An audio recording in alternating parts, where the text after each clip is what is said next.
Selamlar herkese. Hazırsanız Budapeşte gezimiz tam anlamıyla başlıyor.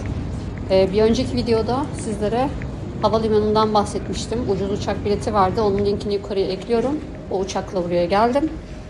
Şimdi bakalım bizi neler bekliyor. Budapeşte'nin kendi havalimanı gayet temiz ve güzel. Her şey çok detaylı, yönlendirici ve kolay. Şimdi çıkışa doğru ilerliyoruz.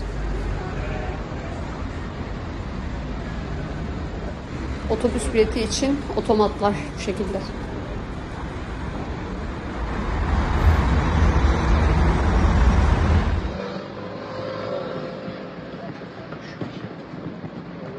Merhaba arkadaşlar. Metrodan indim. Metronun içini size göstermek istedim. Ne kadar güzel. Çok otantik. Şimdi çıkalım. Bakalım neredeyiz.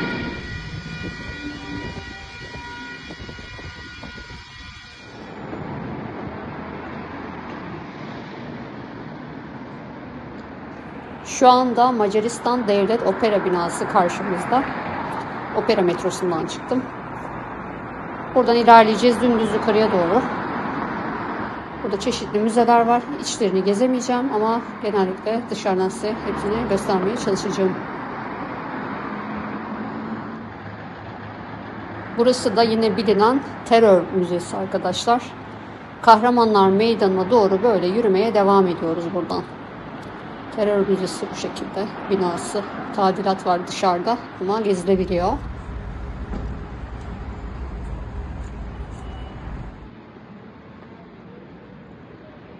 Buradan ilerlerken bir Türk kafesi gördüm.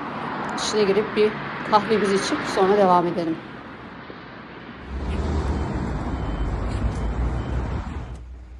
Neler yok ki? Baklavalar, tatlılar. Hadi bir kahvemizi içelim. Güzel konseptli bir kafe.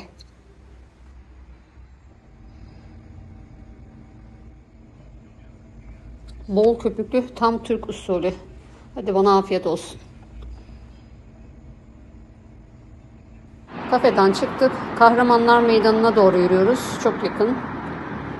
Burada da birkaç müze var. Şöyle karşılıklı göstereceğim. Yolun karşısına geçelim. Burada bir tane Güzel Sanatlar Müzesi ve tam karşı istikamette de Sanat Müzesi var arkadaşlar. Bunların girişlerinin hepsi ücretli, bilginize. İnternet sitelerinde var. Burası Kahramanlar Meydanı. Şimdi oraya doğru bir geçelim.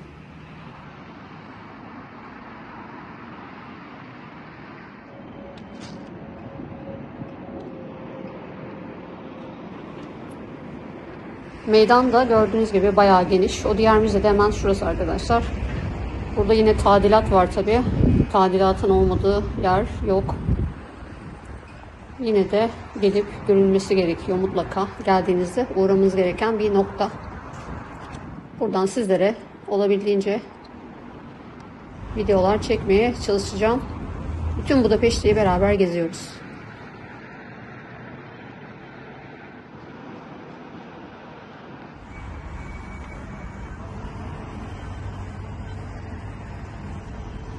Bu seyir balonunu her yerde görebilirsiniz bu arada. Her an karşınıza çıkabilir. Her taraftan görünüyor. Şimdi parka doğru giderken burada buz pateni pisti var. Biz burada bir tarihi kaleyi göreceğiz. Burası buz pisti normalde. Hava şu an aşırı soğuk değil. Evet geldik. Vajda Hunyad Kalesi Budapeşte'nin en romantik kalelerinden biriymiş. Biz de bir bakalım.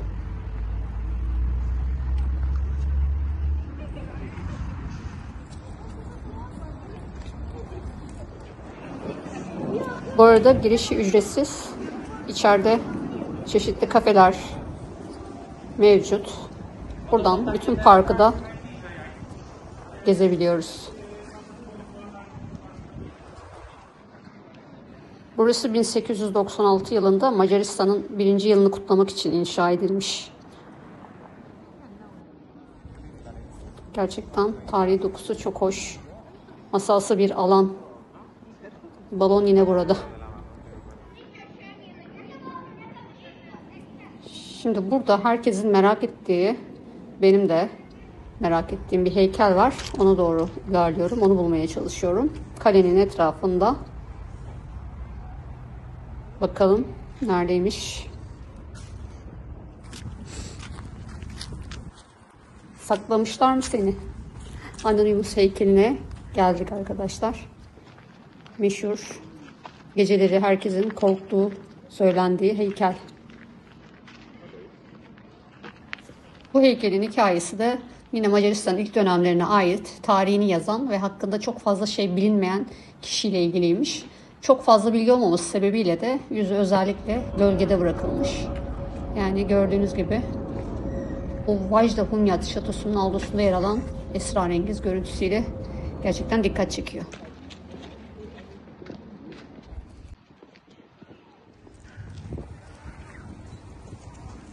Şatonun hemen arkasında mini Drakula heykelini görmeye geldim.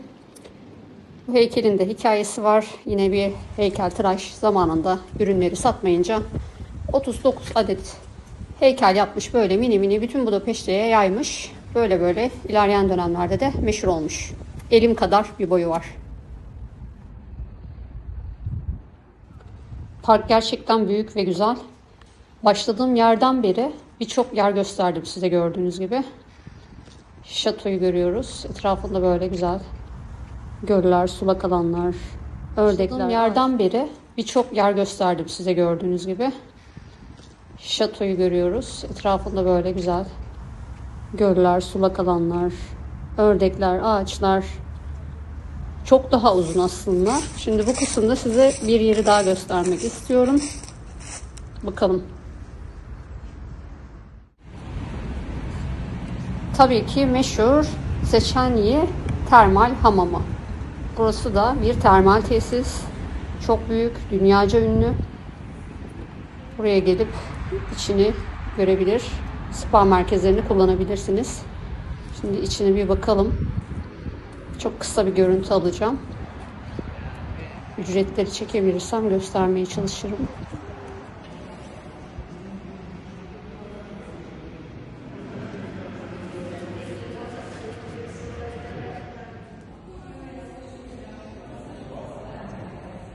Gerçekten çok hoş bir mimarisi var.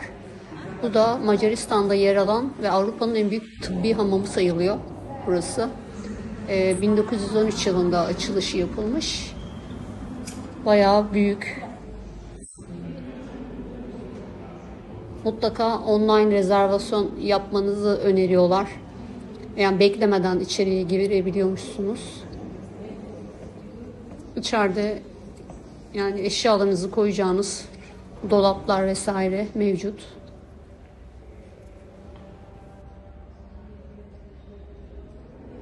Burayla ilgili en çok yorumlar mutlaka sabahları 8-9 gibi gelin diyorlar. Yani ondan sonra inanılmaz bir sıra oluyormuş. Kapılarda bekliyormuşsunuz 1-2 saat. Bilginize.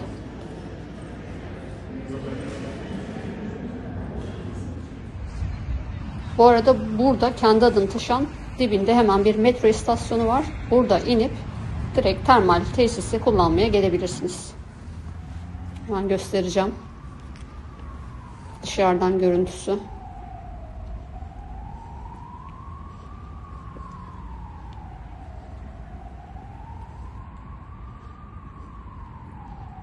İyi gezdim. Şimdi metroya binip bir şeyler yemeye gideceğim.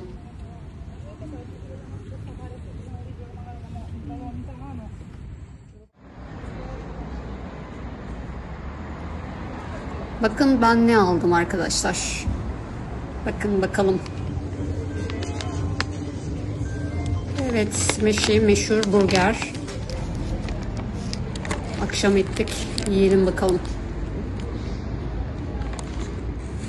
İçeride zaten 2 hamburger seçeneği var. İkisi de çok lezzetli görünüyordu.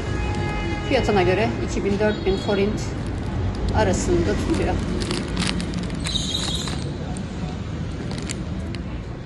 Böyle küçük görünüyor ama inanılmaz lezzetli. Çocukluğuma gittim resmen. Patatesler de yine aynı şekilde.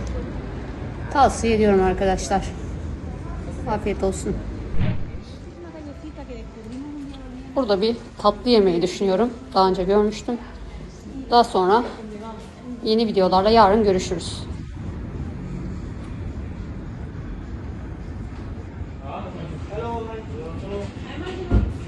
burada yaşarım ben ya. Almanya'yı özlemiyorum. Türkiye, Budapeşte.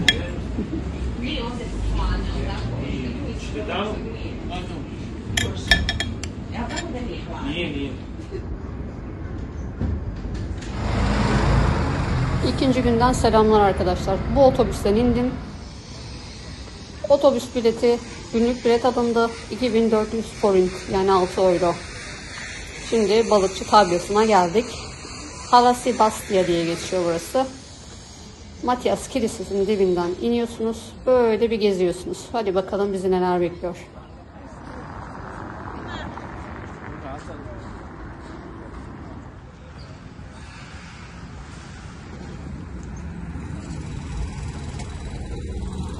Karşıya geçelim.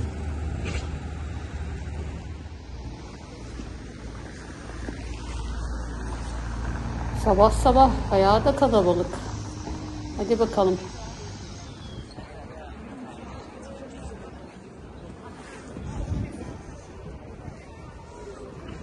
Burada da 7 korunaklı gözlem kulesi ve teras kafesi var.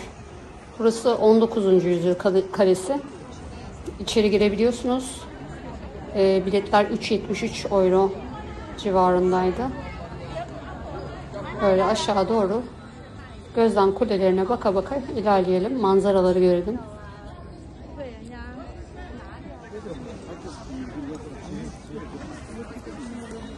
Bu Disney filmlerinden fırlamış bir görüntü yok mu ya etrafta? Burası çok süslü dizaynı, romantik. Tuna Nehri'nin dibinde eşsiz manzaralı, gerçekten güzel, popüler turistik bir merkez. Burada mutlaka ziyaret edilmesi gereken yerlerin başında geliyor. Ayrıca gerçekten panoramik manzaralar çekmek isteyenler buralara gelebilir.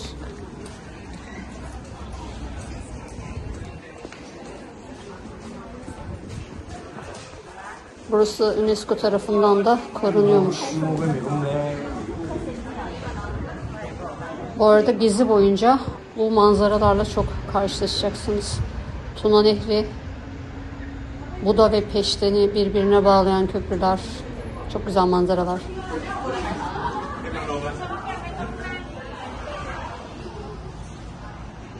Manzaralar şahane.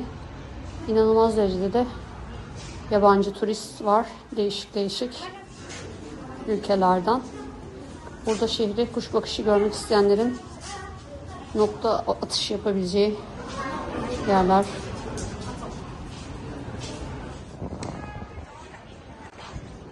Buranın hikayesi Macaristan'ı Macaristan yapan 7 kabileye dayanıyor.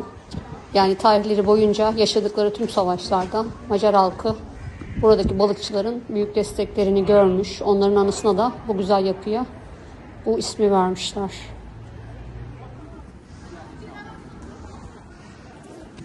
Tabya'nın etrafında gördüğünüz gibi kafeler, alışveriş için çeşitli marketler mevcut. Restoranlar da var bu şekilde.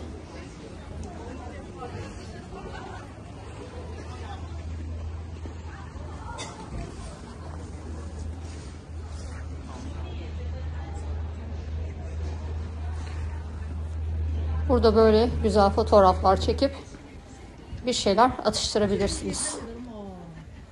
Hediyelik eşyalar da var.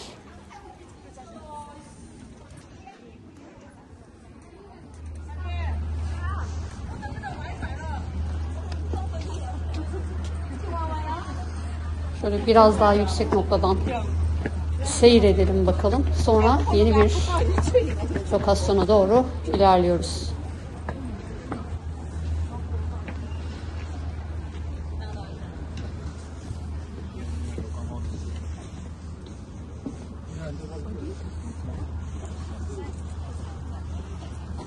Bu yakınlaştırdığım noktada Gülbaba Türbesi tarafı. Oraya da daha sonra uğrayacağım. Ayrıca Margaret Adası da şurası.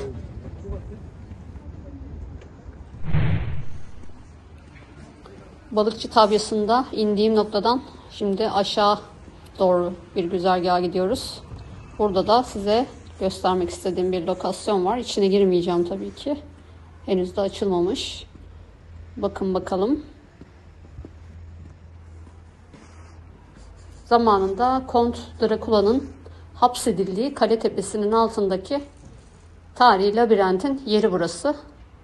Ulat Tepesi diye geçiyor zamanında. Burasının biletleri de 12,5 euro, evet. Bilginize, gelmek isteyen arkadaşlar tabeladan aşağı doğru ilerlerseniz görürsünüz.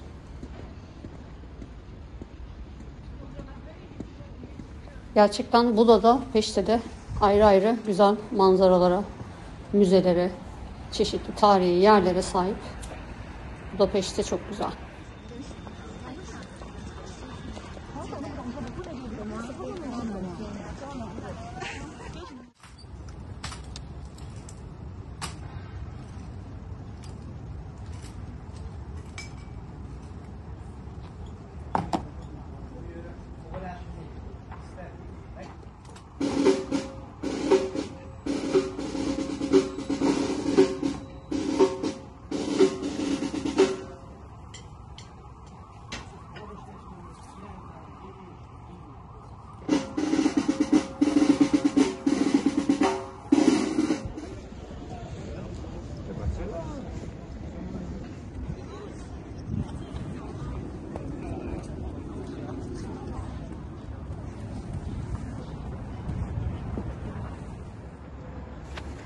Evet, Buda Kalesi'ne geldik ve yine eşsiz manzaralar.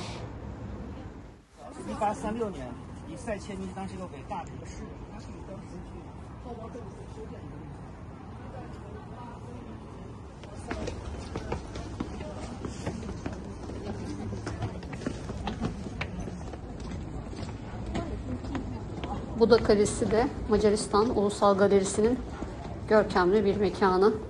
Burada gotik sunaklar, heykeller, sergiler oluyor. Kalenin bahçesi pazar yeri tarafı. Birazdan içine hep beraber gezip görelim.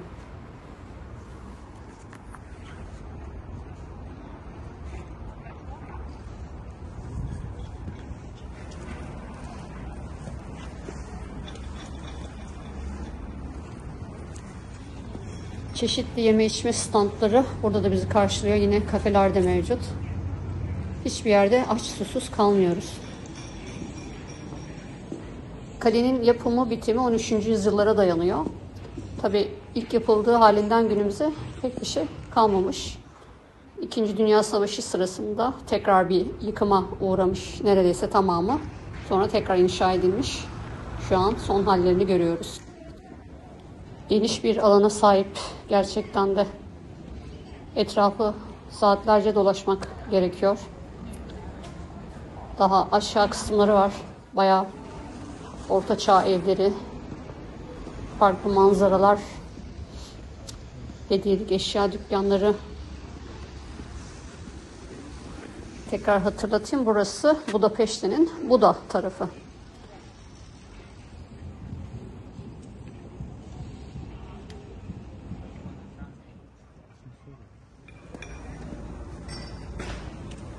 Kalenin içinde ayrıca bir tarih müzesi, Milli Kütüphane ve Macaristan Ulusal Galerisi'nde gezebilirsiniz. Ama kesinlikle buraya hava karardıktan sonra gelmek gerektiğini düşünüyorum.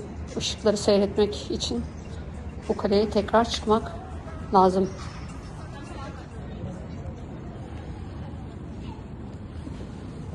Terasın güzelliğine bakar mısınız?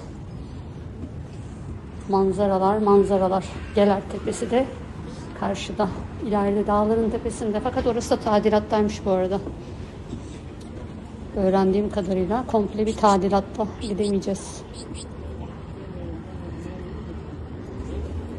Selam olsun Tuna'ya. Tuna Nehri ihtişamı.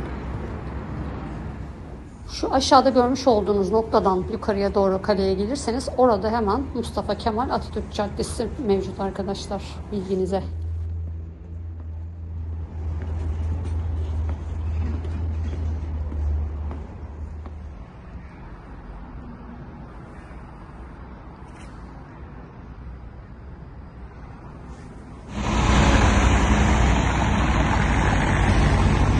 Buradan da kaleye giriş yapabilirsiniz. Ana caddenin hemen önünden.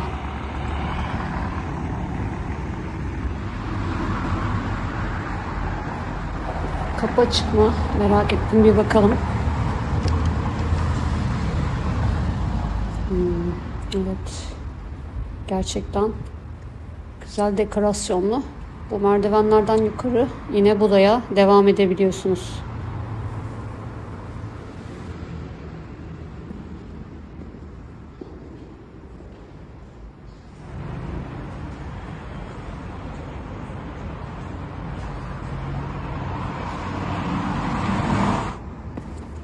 Evet, çıkalım buradan. Bir kahve içip tekrar yeni lokasyona devam edelim.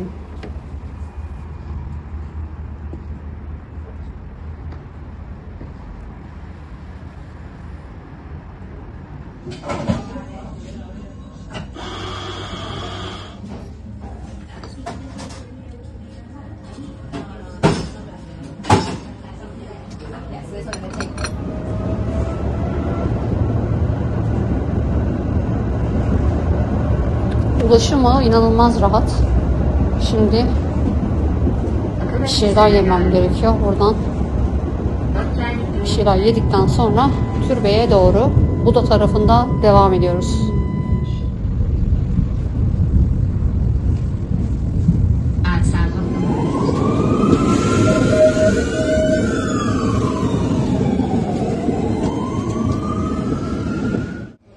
Her yerde Türk restoranlar bulabiliyorsunuz burada. Şef Döner.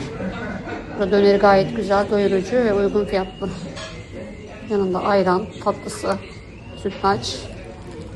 Bana afiyet olsun.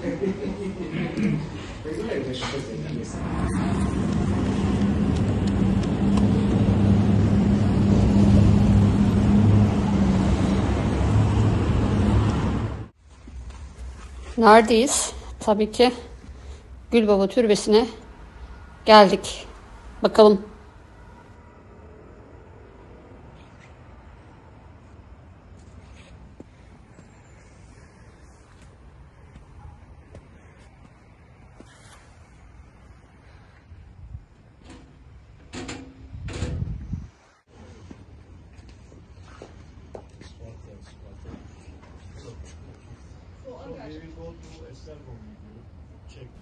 Gülbaba Türbesi'ndeyiz. Ulusal anıt olarak restore edilmiş burası. 16. yüzyıldan kalma Osmanlı türbesi. Maneviyatı yüksek gerçekten. Huzur veren bir alan burası.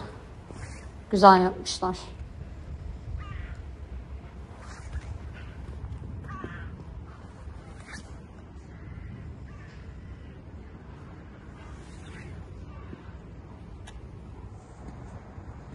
Bu arada burada içeride güzel bir müze de var. Bilginiz olsun. Gelmek isteyen arkadaşlar müzeyi de ziyaret edebilir. Ne? Budapeşte manzarası.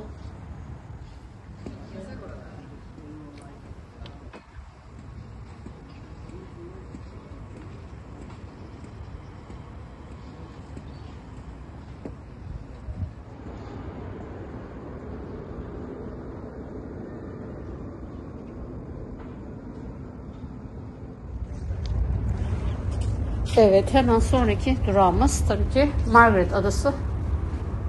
Burası da böyle gördüğünüz gibi doğası yüksek. Tuna'nın hemen merkezinde gezilecek bir yer. Burada böyle parklar, tarihi yapılar, spor merkezleri ve kafeler mevcut. Ayrıca bu ünlü Budapeşte yazısı da burada.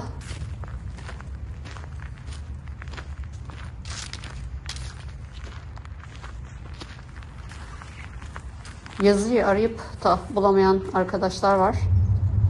Yazı Margaret Adası'nda.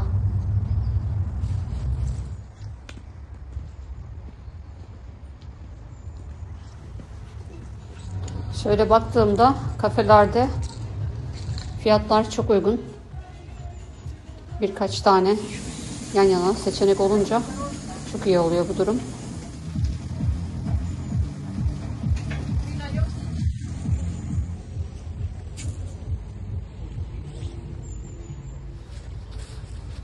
Böyle güzel renkli bir park. Nefes alınabilir noktalar mutlaka görmeniz gerekiyor.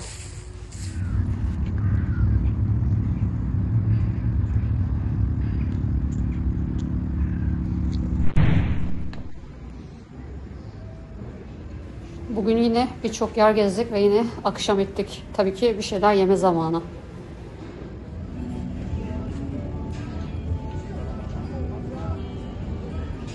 Macarların geleneksel yemeğini yine meşhur yerlerden birinde yemeye gidiyorum.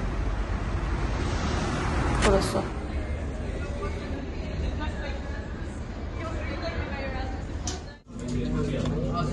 Gulaş geldi. Macarların geleneksel yemeği. Tabii dana etinden yapılıyor. Kuşbaşı doğranıyor. Yahni tarzı çorbamsı bir yemek. Tadı nasıl? Çok güzel. Çok lezzetli gerçekten de. Bu da yine bir çeşit gulaş. Pilavda sunuluyor. Gulaş tarzında. Sote gibi. Çok lezzetli. Yanına böyle bir tatlı söyledim ama hiçbir şey anlamadım. Onu hiç beğenmedim. Yani tavsiye etmem. Sütlü, ince, yumuşak ama tadı olmayan.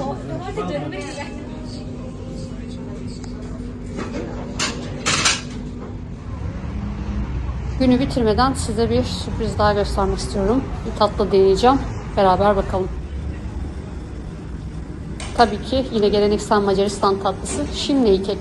Yani şiş kek. Yapılışına bakalım. Sonra bir adet alıp bir tadına bakalım.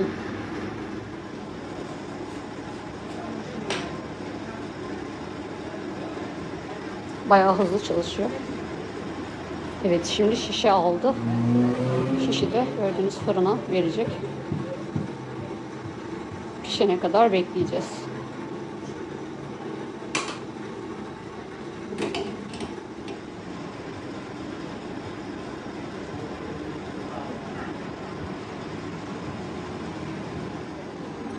Sıcak sıcak böyle kıtır görünüyor. Ben Nutella'da istedim. Gerçekten çok güzel.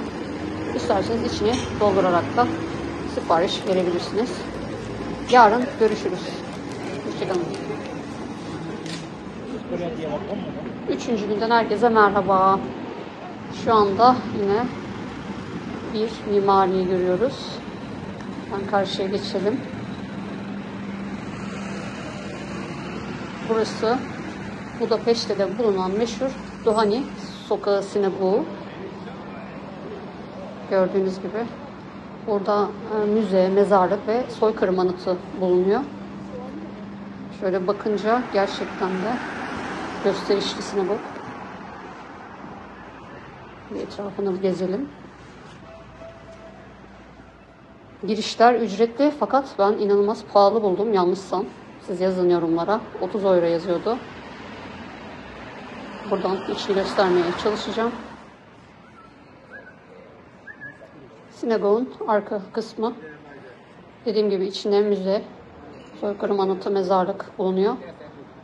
Gerçekten önden bakınca da birazdan göstereceğim. Görkemli kubbeleri var. Rengi çok hoş ve bayağı büyük bir alanı kaplıyor merkezde.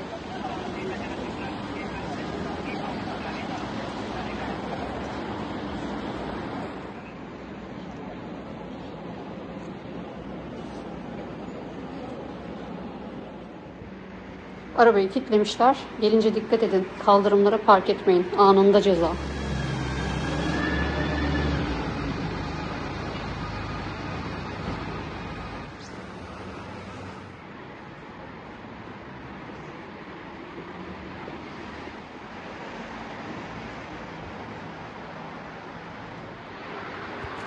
Bu kilitleri her yerde inanılmaz derecede deli dolu göreceksiniz. Her yerde yoğun bir şekilde böyle kilitler var.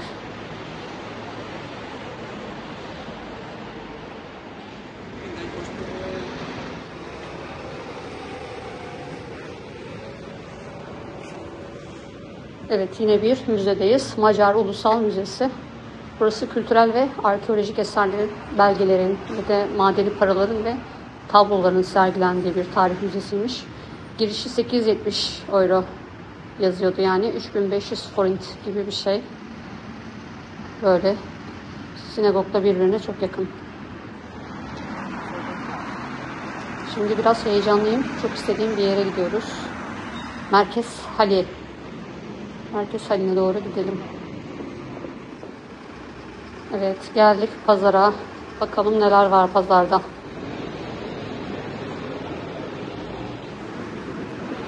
Anladığım kadarıyla birkaç tane kapı var. Herhangi birinden içeri girebilirsiniz.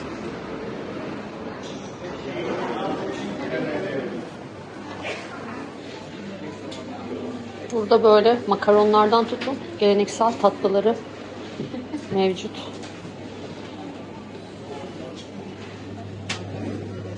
Böyle.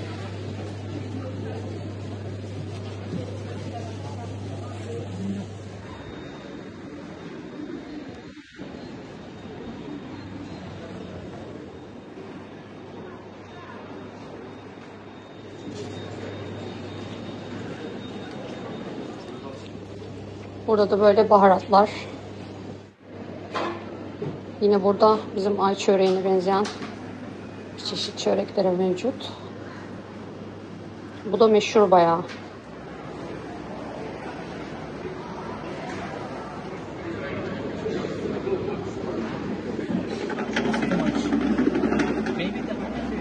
Bunlar da böyle bildiğiniz bizim helva. Yabancı bir satıcı ama helva.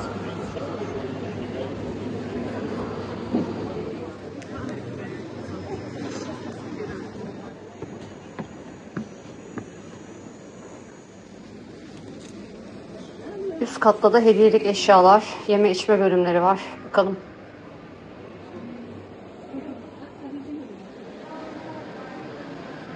Öyle bakınca gerçekten bayağı büyük ve geniş bir hal.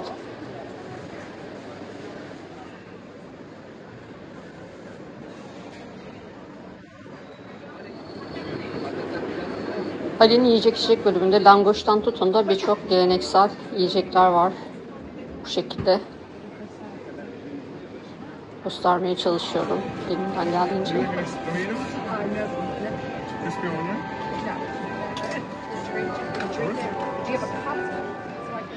Bu şekilde oturma yerleri de var. Yiyeceklerinizi alıp buralarda yiyebilirsiniz.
Burada yine bir fiyat listesi bu şekilde.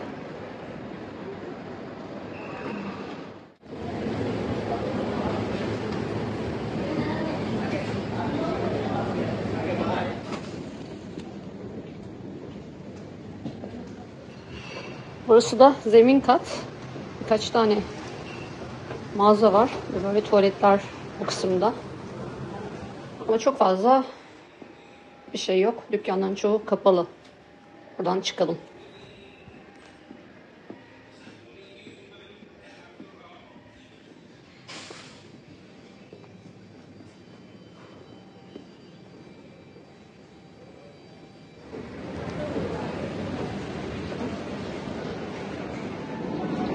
Hayal gezimiz bitti. Bu bir şeyler aldım.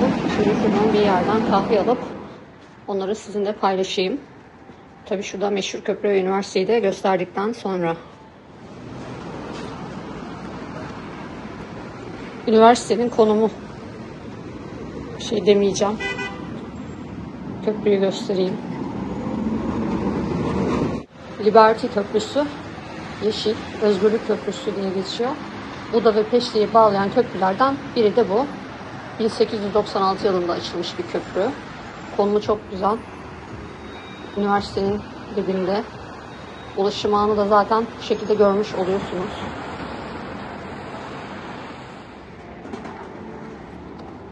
Köprünün orada meşhur kahvecilerden birinden kahvemi aldım. Gördüğünüz gibi. Şimdi tatlılarımızı yiyelim. Halden aldım bunları. Bu bir çeşit strudel. Şimdi göstereyim, içi böyle elmalı, tarçınlı, dolgulu, katmanlı bir tatlı. Tadına bakalım. Güzel görünüyor. Ve taze gerçekten. Gerçekten çok lezzetli arkadaşlar. Tavsiye ediyorum.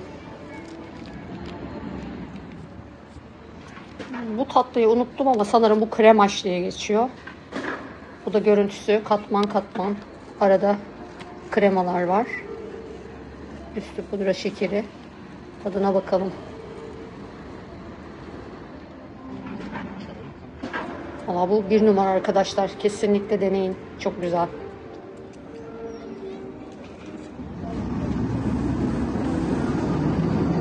Buranın ulaşımı ana hasta oldum ya. İnanılmaz kolay. Her yerden tramvay, otobüs var. Kalkıyor. İstediğiniz kolaylıkla binebiliyorsunuz.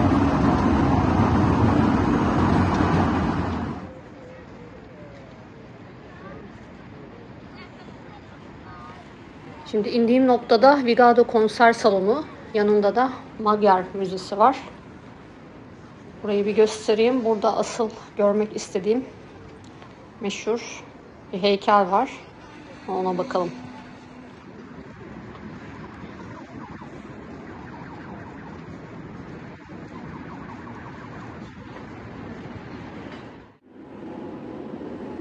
Hani bir heykeltıraş vardı ya, 39 tane mini heykel tıraş yapmış zamanında.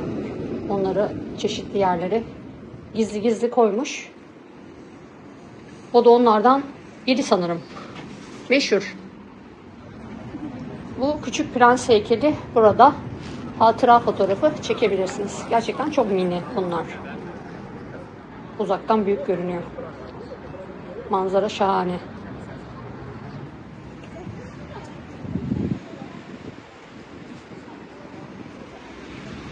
Tabii yine bir köprüyü daha görmeden gitmeyelim.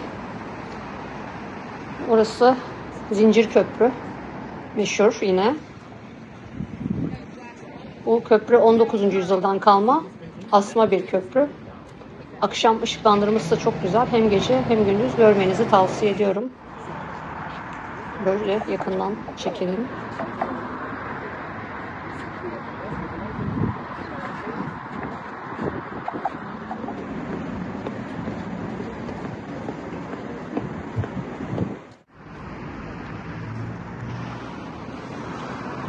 Tuna Nehri'nin kıyısında biraz dinlendikten sonra birkaç önemli noktayı daha size göstereceğim arkadaşlar.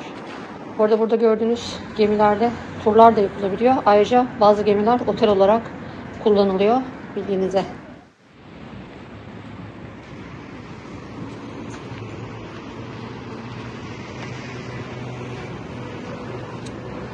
Her adımda yine oturma alanları var.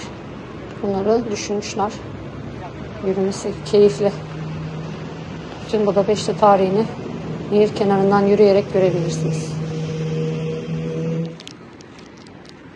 Bunu aldım marketten, deneyeceğim. Çok uygun fiyatlı. Daha önce yedim. Tadı bayağı güzel.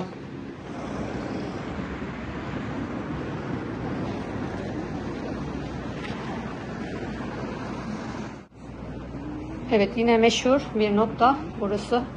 Tuna kıyısındaki ayakkabılar. Bu ayakkabılarda 2. Dünya Savaşı sırasında ülkelerini terk etmek zorunda kalan insanlar adına yapılmış bir anıt. Hemen Zincir Köprü'den az devam edince karşınıza çıkıyor.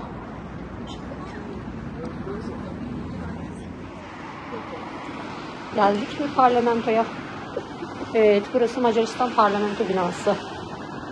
Orslagnas diye geçiyor. Orası, biletleri de 30 euroymuş ve üstünde biletler.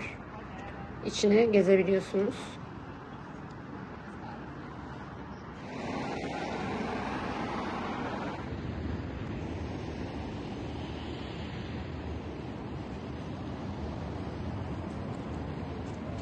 Bu arada metro, otobüs, tramvay, kafeler, yemek yerleri, yani etrafında her şey mevcut.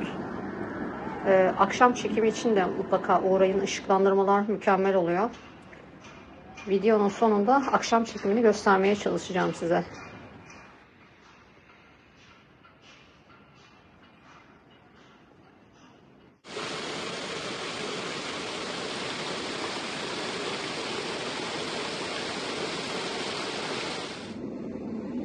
Burada meşhur bir kafeye geçip kahve, tatlı yapıp sonra devam edelim.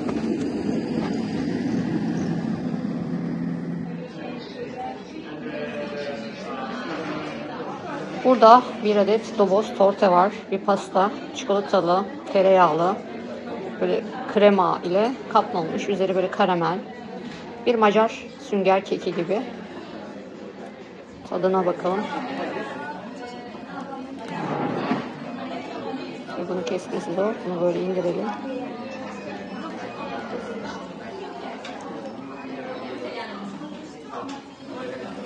Bence standart.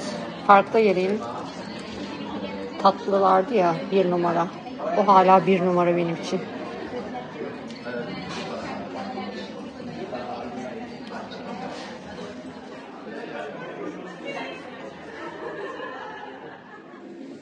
Kafenin içinde meşhur çikolata bölümü varmış. Orayı bir gezelim bakalım. Önerdiler. Bakalım neler varmış. Hani çeşit çeşit çikolatalar.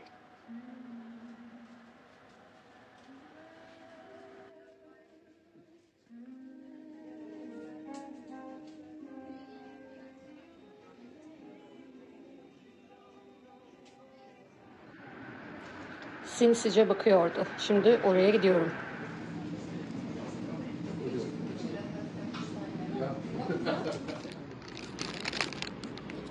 Macar şnitzeli aldım. İnanılmaz bir şey. Yani sabah öğlen akşam yenir. Çok lezzetli. Bunu kesinlikle deneyin. Ya, hak vereceksiniz. İnanılmaz.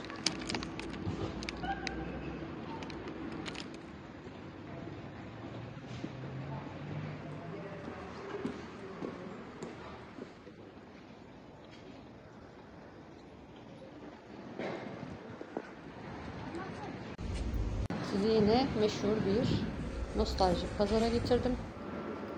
Burada yine sebze, meyve, et, deniz ürünleri, çiçek gibi birçok ürün satışı var. Is it quite strong?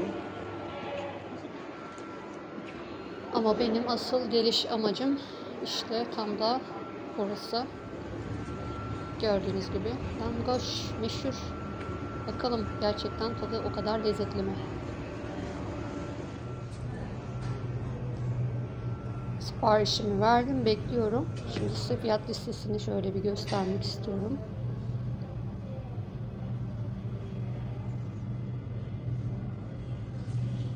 Evet, geldi. Kızarmış yassı ekmek. Yani büyük pişi gibi. Gravyer veya emante peynirlerle ya da ekşi krema veya sarımsak ile lezzetlendiriliyor. Çok çıtır taze. Tadına bakalım. Zamanınız olursa kesinlikle burada langoş deneyin arkadaşlar. Çok lezzetliydi. Şimdi burada turşucular vardı. Çok sade turşulardan 1-2 tane denemek istiyorum. Bakalım. Biraz salatalık, biraz lahana. Yani çok sade. Ekşilik, acılık hiç tat yok bana göre.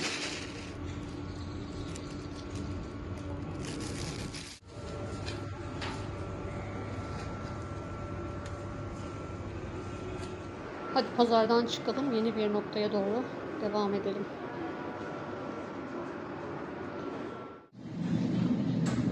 Ben yine aynı şinitzel yerini tercih ettim. Burada değişik bir şey denemek istiyorum tekrar.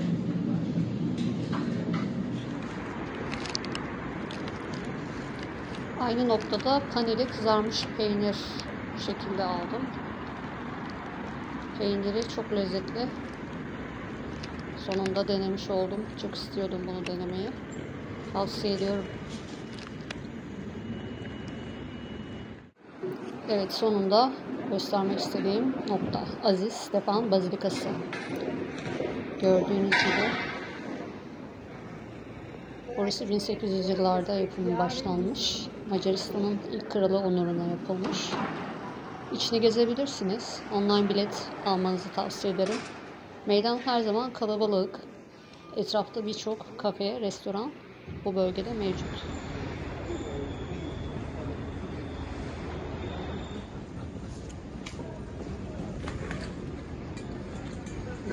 Burada yine şişman polis heykeli var.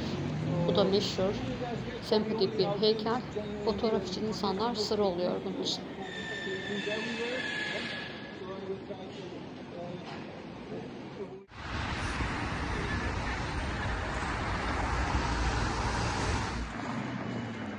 Burada yine simgelerden birisi dönme dolaplar. Merkezi konumda. Kabinleri kapalı. Manzara seyretmek isteyenler için keyifli olacağını düşünüyorum.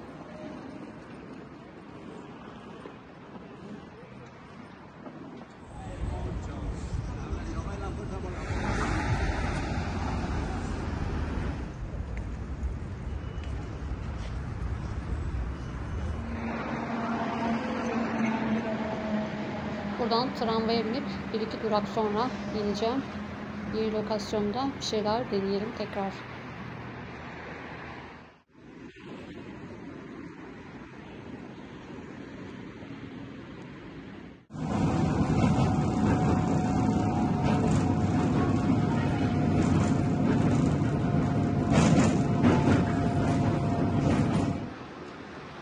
Evet, küçük bir büfedeyiz. Burada tiramisu latte denemeye geldim.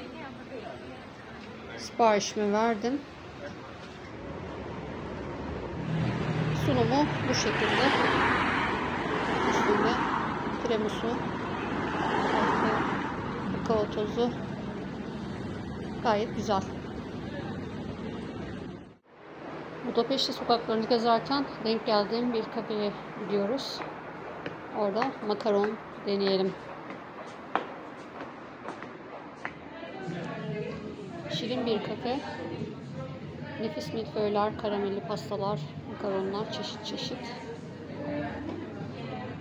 2 adet sipariş verip tadına bakalım.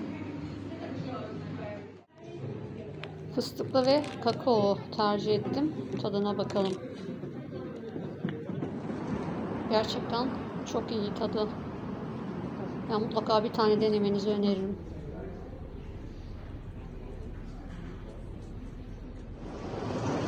Evet arkadaşlar, videonun sonuna geldik. Şu an Parlamento metrosundan indim. Sizi akşam manzaralarıyla baş başa bırakacağım. Bu arada ister her sefer için tek bilet, isterseniz günlük, isterseniz daha uzun süreli biletler alarak kolayca ulaşım için gezebilirsiniz.